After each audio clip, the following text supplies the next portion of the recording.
Who? Bud Yorkin. Bud, the only time I worked with Bud was in directing a film that his partner Norman Lear wrote called Divorce American Style, based on Norman's life, I understand. And Bud was a pleasure to work with. It was Debbie Reynolds and Bud Yorkin and me, but it was gorgeous. Did you ever talk to Norman Lear and Bud Yorkin about doing a series? No, I never did. I never did. I think I left a bad taste in Norman's mouth.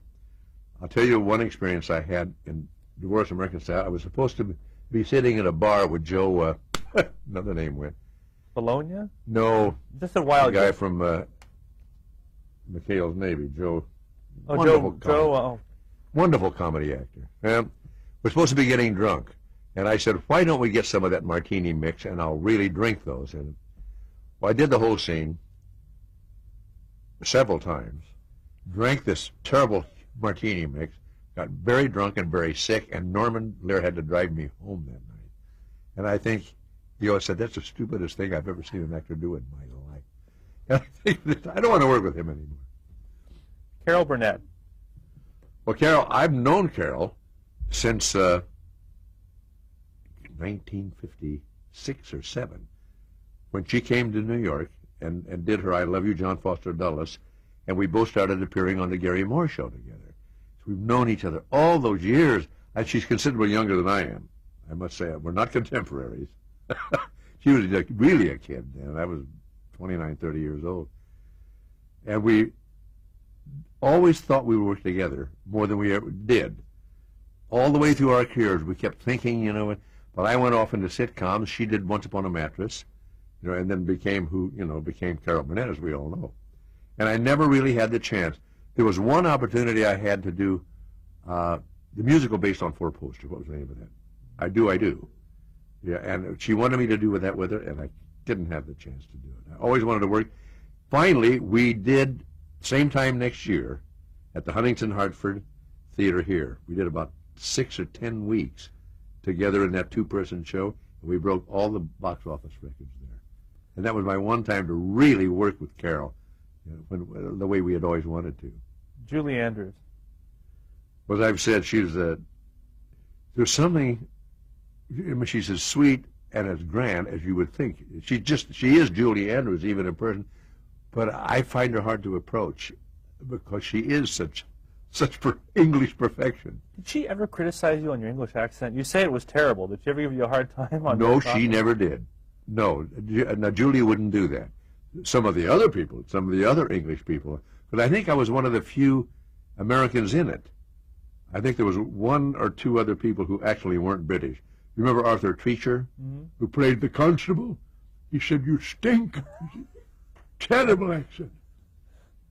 He was right. I did the best I could. Stan Laurel. Oh, well, as I said, I was a fan of his from the time I was old enough to go to the movies. My mother would have to come on Saturday and drag me out of Laurel and Hardy movies. And when I was out here in about 1963 or 4, I had asked people, whatever happened to Stan Laurel? Nobody knew. I was looking for a phone number in the Santa Monica phone book, and there it said Stan Laurel. Not Stanley, Stan. So I called him and introduced myself, and he recognized the name from television and invited me over to his house.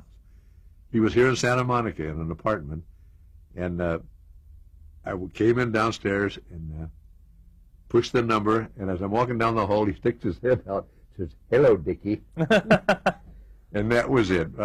And I spent that afternoon with him, and several afternoons later, until he was about the age I am now, I think.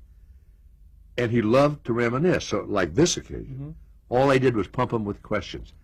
What made you think of this? How did you do this? How did this happen? And he loved to talk about it. I wish I'd had a tape recorder. You do know that even now, occasionally, unconsciously, you do a Stan Laurel face. We like it so much we stuck it in the main titles of the show. You do that. I can't help it. Well, he said, "You've been stealing from me." I said, "That's right." But he gave me 2 great compliments.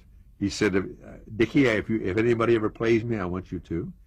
And then when he passed away, I was invited to do the eulogy at his funeral. And it's in the foreword of a book called Mr. Laurel, Mr. Hardy. Yeah, that was a great experience. My childhood hero. Byron Paul. He was the guy who practically put me in the business. We were online trainees in what was then the Army Air Force, and I told you, Byron brought me at his own expense before the CBS execs, and they put me under contract, which got me going. Jerry Van Dyke. He looks kind of like has a sinus. Yeah. You know how he got in the business? He was 16 years old. I was out here at about 21 or 2 years old doing my act. So my mother and father and Jerry drove all the way out here in their old Chevy to see me. And Jerry came and saw the act. He liked the act. He went home to high school, got a partner, bought all the records we were pantomiming, and started doing an act. And has been in the business ever since. And has come along as my favorite comedian. He can make me laugh faster than anybody else I know. Were you an avid watcher of Coach? Yeah, just to watch him. It took so many years for them to find the right part, and he was Luther. I mean, he is a loose cannon. That's the perfect part for him. I'm hoping that the ABC will be able to build some kind of a sitcom around that character, Luther. That'd be great. Yeah. Barry Van Dyke. Barry Van Dyke is my handsome son, who I tried to bring up the way my parents brought me up. They left me alone to make my own decisions, and I never encouraged them or discouraged them. And when asked why he went into business, he used to hang around the Van Dyke show when he was small, and he said it looked like everybody was having a pretty good time. So I decided I'd like to do that. He chose drama as opposed to comedy pretty early on, didn't he? Yeah. Yeah, he wanted to do some drama, but he probably has more pilots in the can than anyone except Tim Conway. Wonderful pilots that they thought of him and just never sold, and he was good at all of them. It must have surprised you coming from a comedy, musical background, to see your son become this action hero doing Airwolf and Galactica. Well, he's got that, that granite jaw, those chiseled looks. He looks like an action hero. But as you know, on the set, he is a very, very funny man. The audience never gets to see it. We may find a way to get him to do his Robert Culp impersonation on the show. Fred Silverman. Well, Fred is one of those geniuses. Didn't he go straight from Harvard to the head of the network or something like that? Something like that. It's a story that I've heard. His thesis was on the CBS network, and they just hired him out of hand.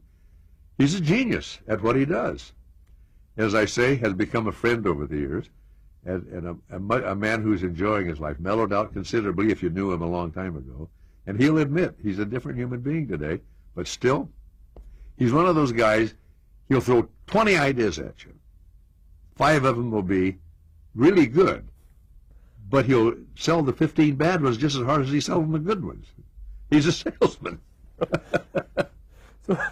It's so true. Would you say that he's the one responsible for keeping Diagnosis Murder on the air, or at least getting it sold? His tenacity, the salesman? Absolutely. That he is very persuasive, and he's a strong, when he goes in and talks to the network, and because of his past successes, they listen to what he says because his opinion is valuable. And I don't think we'd gotten on the air without him.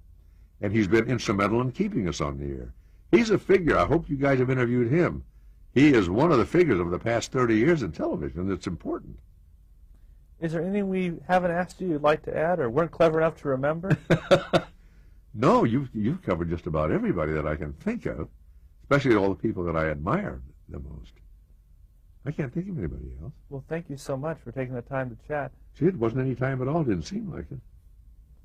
I'm certainly bored with listening to myself talk.